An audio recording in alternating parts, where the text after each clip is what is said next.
मोहतरम सामीन अस्सलाम वालेकुम वरहमतुल्लाहि वबरकातुह। आज मैं हाजिर हुआ हूँ दीनी चंद बातें लेकर। आप हजरात मोहब्बतों से समाअत कर लें।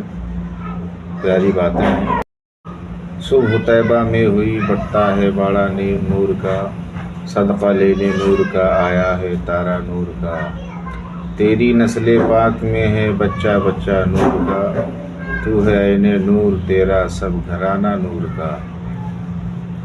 मैं गदा तू बादशाह भर दे पियाला नूर का, नूर दूना तेरा दे डाल सदका नूर का।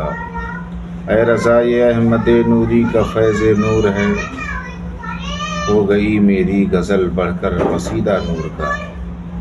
आप हजरात मोहब्बतों से प्यारी बातों को समाअत कर लें और मेरे चैनल को लाइक शेयर कमेंट सब्सक्राइब करते रहें। शुक्रिया। अस्सलामु अलैकुम वरहमतुल्लाहि वबरकातुहू। फरमाते वहां से मैं बच के आया तो अजीज मिस्र के घर रहने लगा। जुलेखा फरेफ्ता हो गई, गुनाह की दावत देने लगी। तो हजरत यूसुफ ने कहा काला माअज़ल्लाह, मैं अल्लाह की पनाह चाहता हूं। सारे दरवाजे बंद करके जब वो पीछे भागी, असल हसीन वही शख्स होता है जो अपने बातन के हुस्न को बचा लिया करता है। जो सौदागरी करने लगे वो थोड़ा हसीन होता है। हजरत यूसुफ अलैहिस्सलाम जब भागे तो उसने पीछे से पकड़ के कुर्ता खींचा, कुर्ता फट गया। अभी आप दरवाजे तक पहुंचे थे, अजीज मिस्र खुद आ गया। उसने आगे कहा ये क्या हो रहा है? तो उसने मकर किया जुलेखा ने, कहने लगी कि होना क्या है, इसको घर में रख के पाला है, अब जवान हुआ है तो माज़अल्लाह इसने मेरे तरफ दस्त दराजी करने की कोशिश की है। हजरत यूसुफ फिर खामोश हो गए। भाई बेच रहे थे तो फिर भी खामोश थे। कभी कभी कुछ चीजें खामोश रह के सहनी पड़ती। जख्म पे जख्म खा के जी, खूने जिगर के घूंट पी, आह न कर लबों को सी, ये इश्क है को दिल लगी नहीं। हजरत यूसुफ अलैहिस्सलाम फिर चुप है। जुलेखा ने बड़ी बातें की। एक दाना आदमी था, कुरान कहता है एक बोला बोलने वाला, एक अक्लमंद बोला। उसने कहा देखो, ना जुलेखा की सुनो ना यूसुफ की सुनो। अगर तो कुर्ता आगे से फटा हुआ है तो फिर गलती है जनाब यूसुफ की, और अगर पीछे से फटा है तो फिर जुलेखा की गलती। हजरत यूसुफ की माज़अल्लाह फिर गलती। तो अजीज मिस्र ने कुर्ता देखा तो पीछे से फटा था, लेकिन इमाम कुर्तुबी कहते हैं वो कोई अक्लमंद आदमी नहीं, वो तो 4 महीने का बच्चा था। वो एक 4 महीने का वो करीब था। हजरत यूसुफ अलैहिस्सलाम की गवाही देने के लिए अल्लाह ने उसे जुबान दी थी। जुलेखा के मामू का बेटा था, 4 महीना का गहवारे में लेटा हुआ, जब बादशाह से फैसला नहीं हो रहा था और बादशाह परेशान था। अजीज मिस्र के किसी को जाके बताऊंगा तो कोई क्या सोचेगा, इसके घर में क्या कुछ होता है। कहते परेशान था तो पंघूड़े से बच्चा बोल पड़ा। कहने लगा बादशाह अगर तो कुर्ता आगे से फटा है तो फिर माज़अल्लाह गलती हजरत यूसुफ की, अगर पीछे से फटा है तो फिर जुलेखा की। तो कुर्ता पीछे से फटा था। हजरत यूसुफ के हक में गवाही मुकम्मल हो गई। अब आहिस्ता आहिस्ता ना दरबार में महल में बात फैलने लगी। तो बीवियां कहने लगी ओहो, जुलेखा तो एक गुलाम पे आशिक हो गई है, एक गुलाम पे। तो जुलेखा कहने लगी तू अजय मेरा महबूब नहीं डिठा। ये रटे डालने वाले देखते नहीं और दूर खड़े रह रह के कहानियां सुनाते रहते। उसने कहा तूने अभी देखा नहीं ना, तूने अभी, तुझे क्या पता हो कि माजरा क्या है? तो कहने लगी नहीं तू गुलाम पे। उसने कहा चलो तजर्बा कराती हूँ। सारी औरतों को बिठाया, हाथ में एक एक सेब दिया, एक एक छुरी दी, और जब पूरी तैयारी हो गई फल काटने की औरतों की, तो जनाबे यूसुफ से कहा जरा झलक तो दिखाओ।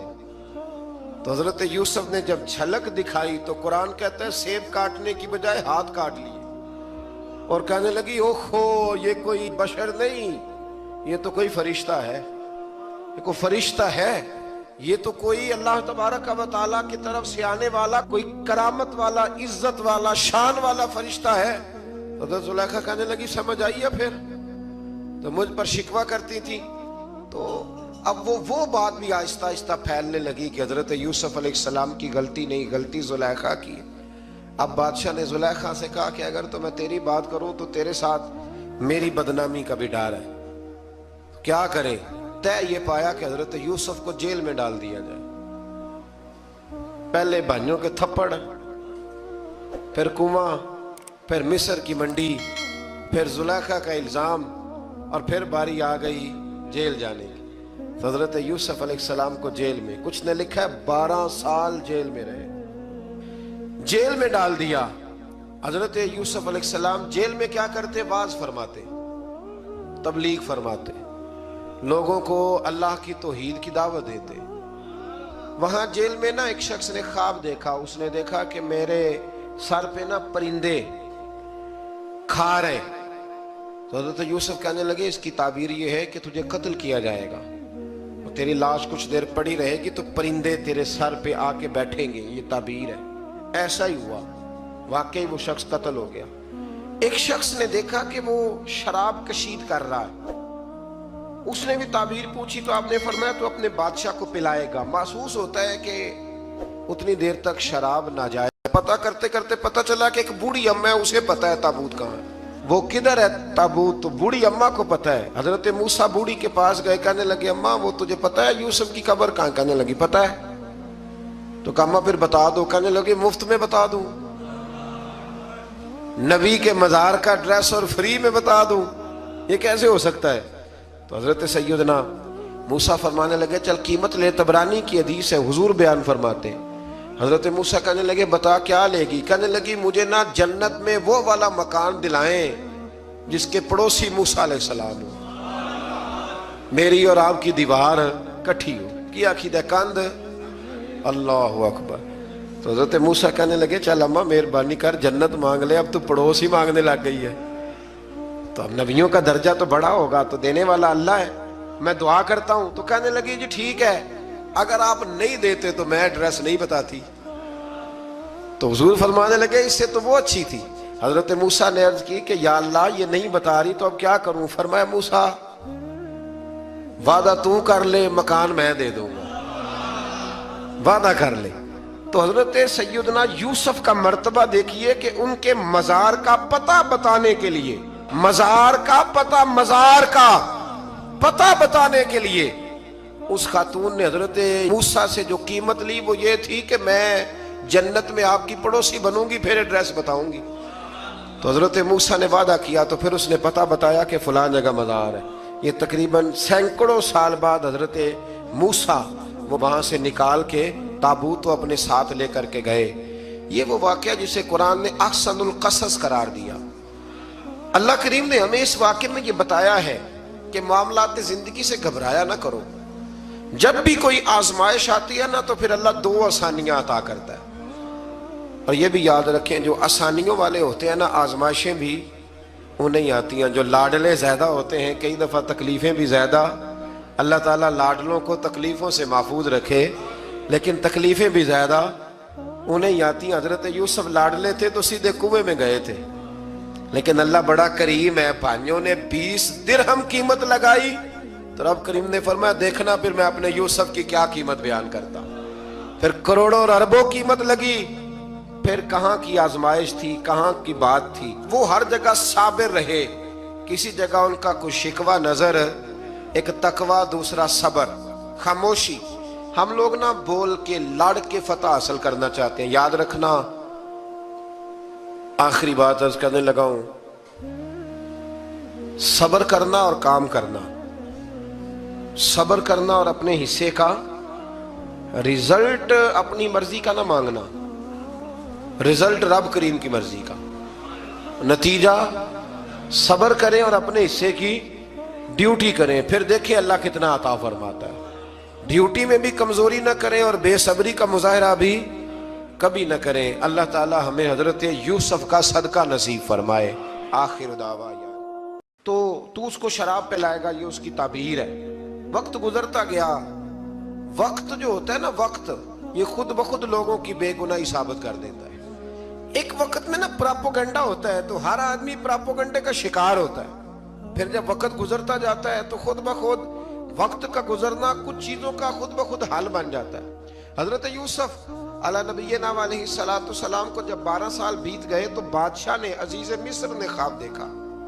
उसने ख्वाब देखा कि 7 मोटी ताजी गायें दुबली पतली गाय को खा गई, और 7 खुश्क बालियां हैं और 7 सरसब्ज़ो शादाब बालियां हैं। اپنے وزیر سے کہنے لگا کوئی تعبیر والا بندہ ملے. اس نے کہا کہ ایک بندہ ہے جس کی تعبیریں بڑی سچی ہیں. کہا وہ کون؟ کہنے لگے جناب یوسف. تو قید خانے میں پیغام بھیجا حضرت یوسف کو کہ خواب کی تعبیر بتائیں. تو جناب یوسف نے یہ نہیں کہا پہلے مجھے باہر نکالو، یہ نہیں فرمایا. فرمایا تعبیر یہ ہے، یہ جو 7 خشک بالیاں دیکھی ہیں نا، اس کا مطلب ہے کہ 7 سال تنگ دستی رہے گی، اور 7 سال سبز بالیاں دیکھی ہیں تو پھر 7 سال اللہ خوشحالی دے دے گا. اور فرمایا یہ جو تم نے گائے دیکھی ہیں موٹی تازی وہ کھا گئی. فرمایا اس کی تعبیر یہ ہے کہ کوشش کرنا کہ جو تمہارے پاس دن یہ چل رہے ہیں جن میں سرسبز و شاداب ہے کھیتیاں، تو 7 سالوں کے لیے اناج جمع کر لینا، بالیوں کے اندر ہی رہنے دینا، باہر نہ نکالنا. اور پھر اگلے جو خشک سال ہوں گے نا، وہ یہ جو جمع پونجی کی ہوگی نا، اس کی برکت سے وہ 7 سال آسانی سے. اس پر ہمارے مفسرین نے لکھا ہے، اس آیت پر صوفیاء اور بزرگ تو کہتے ہیں نا سارا اللہ کے راستے میں دے دو، یہ بھی بات اچھی ہے. لیکن اگر کوئی اپنے بچوں کے لیے آنے والے وقت کے لیے کچھ چیزیں سنبھال کے رکھے تو یہ بھی سورہ یوسف سے ثابت ہے. یہ بھی سورہ یوسف سے، تو یہ بھی کوئی ایسا فعل نہیں ہے جس پر کوئی شخص تنقید کر سکے. حضرت یوسف نے جب تعبیر بتائی تو بادشاہ کہنے لگا کہ انہیں باہر نکالو. آپ فرمانے لگے میں نہیں نکلتا. بھائی آپ کیوں نہیں نکلتے؟ کہنے لگے پہلے اعلان کر کے لوگوں کو بتا کہ میں بے قصور ہوں. وہ جو تو نے پراپوگنڈا کیا نا اپنے منہ سے اعلان کر. اس نے جناب زلیخا کو بلایا، ان عورتوں کو بلایا. وہ عورتیں ساری سامنے آئیں، انہوں نے گواہی دی کہ یوسف تو بے گناہ ہے. پر سال کتنے لگ گئے؟ اللہ اکبر، 12 سال لگ گئے. یقین کریں کچھ لوگوں کو یہ ثابت کرنے میں نا کہ میں ٹھیک ہوں، زندگی بیت جاتی ہے، اور میں تمہارا خیر کا ہوں، زندگی بیت جاتی ہے. لوگوں کو ہوش تب آتی ہے جب مزار پر چادر ڈالنے کا ٹائم آ جاتا ہے، ہوش تب آتی ہے، لیکن پھر ہوش کا کوئی فائدہ. 12 سال کے بعد بادشاہ نے ان کو بلایا اور کہنے لگا کہ یہ جو خواب میں نے آپ کو سنایا اب کرنا کیا ہے؟ تو حضرت یوسف کہنے لگے تم سے کچھ بھی نہیں ہوگا. اگر کچھ کرنا ہے تو پھر یہ خزانے کی ذمہ داری میری لگاؤ. اگر کوئی قابل آدمی ہو تو وہ آگے بڑھ کے بات کر سکتا ہے. یہاں ہر بندہ ہی آگے بڑھ کے کہتا ہے مجھے دے دو ڈیوٹی، لیکن قابل ہو تو وہ آگے بڑھ کے بات کرے اور سمجھے کہ میرے علاوہ کسی کے لیے مشکل ہے تو پھر وہ آگے بڑھے. حضرت یوسف نے جب کہا تو انہوں نے آپ کو وزیر خزانہ بنا دیا. پھر ایک وقت آیا کہ وہ عزیز مصر ہی بن گئے. قحط پڑ گیا. جب مصر میں قحط پڑا تو دائیں بائیں بھی قحط پڑا. کنعان کے آپ رہنے والے تھے، وہاں بھی قحط پڑا. حضرت یعقوب بیٹے کی یاد میں رو رو کے تو آنکھوں کی بینائی چلی گئی. اور یارو باپ بھی بڑا ہی پیار کرتا ہے، بڑا ہی پیار کرتا ہے، بڑا ہی. پتہ ہے باقی تمہیں تحفے دیتے ہیں، باقی تم سے محبت کرتے ہیں، تو باپ تو بیٹے کو اپنی جوانی دے دیتا ہے، اپنی جوانی اپنے بیٹے کے نام کر دیتا ہے. باپ بھی بڑا ہی پیار کرتا ہے. سنگیو کوئی نہیں تول سکتا. بچے ایسے گھوم رہے ہوتے ہیں نا ابا جی کے سامنے، تو ان کا اٹھنا بیٹھنا چلنا ہی بڑا پیارا لگتا ہے، کا آنا جانا ہی بڑا پیارا لگتا ہے. باپ کا تو قد روز اونچا ہوتا ہے کہ اللہ نے مجھے لال عطا فرمائے. حضرت یعقوب کی آنکھوں کی بینائی چلی گئی رو رو کے.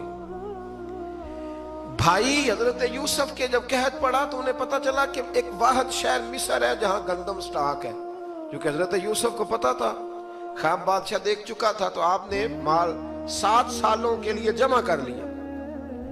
اب بھائی آئے، اللہ اکبر، دشمن سامنے نظر آئے، مخالف حاسد. تو پھر انسان ٹھہرا رہے اور انسان کمزور نہ ہو، طاقتور ہو. اتنا طاقتور ہو کہ حکمران ہی بن گیا ہو.